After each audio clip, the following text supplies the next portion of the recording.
Molinism is a system of theology that attempts to reconcile divine sovereignty and human freedom.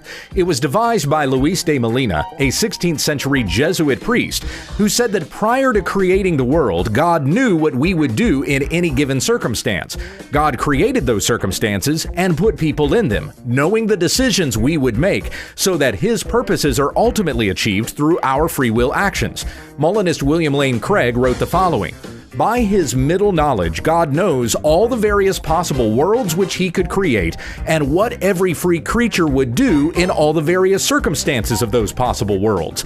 For example, God knew that Peter, if he were to exist and be placed in certain circumstances, would deny Christ 3 times. So God created that world." Well, that sounds strange, doesn't it? In Craig's example, the only decision Peter can make is the one God knew Peter would make in the circumstances He put Peter in. In the Molinist universe, Peter does not have free will, and neither does God, for He cannot do what we won't do.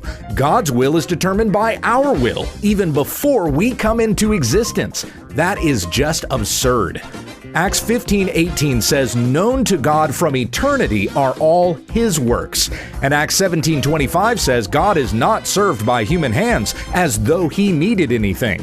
Molinism is a false doctrine named after the heretic who came up with it, because he hated the doctrine of God's sovereign decree.